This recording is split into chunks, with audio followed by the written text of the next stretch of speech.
অবশেষে ভালোভাবে শান্তি করে পৌঁছে গেলাম আমাদের প্রিয় জায়গায় মায়াপুর ধামে। আমার বিয়ের পরপরই আমরা মায়াপুর ধাম এসেছিলাম বাবার সাথে।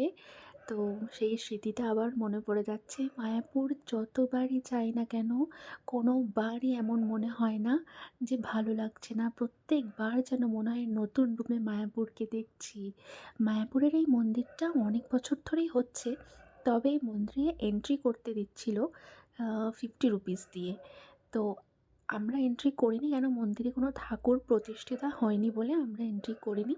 অনেকেই মন্দিরের কাজ বা কিছু দেখার জন্য এন্ট্রি করছিল। তার জন্য ২ টো লাইন ছিল। একটা ১২ টার লাইন, একটা ১১ টার লাইন। তো আমরা এন্ট্রি করিনি।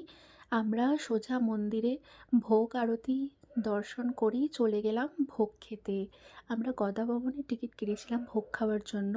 গদা ভবনে খুব ভালো ভোগ খাওয়ানোর ব্যবস্থা আছে আর খুব ভালো ভোগ খাওয়ায়। আমরা যতবারই যাই আমরা কিন্তু গদা ভবনেই খাই। এর আগেও আমি যতবার গেছি ততবার কিন্তু গদা ভবনেই ভোগটা খেয়েছি। গদা ভবনে আমরা যে ভোগটা নিয়েছিলাম সেটা হচ্ছে ৳৮০ প্লেট। তো দেখো এখানে অনেক কিছু দিয়েছে। আমি পুরোটাও কিন্তু খেতে পারিনি, খেয়েই উঠতে পারিনি। অনেকটা পেট ভরে গেছিল। আর ভোগের যা টেস্ট, এই টেস্ট কোত্থাও পাওয়া যাবে না। কি সুস্বাদু খেতে!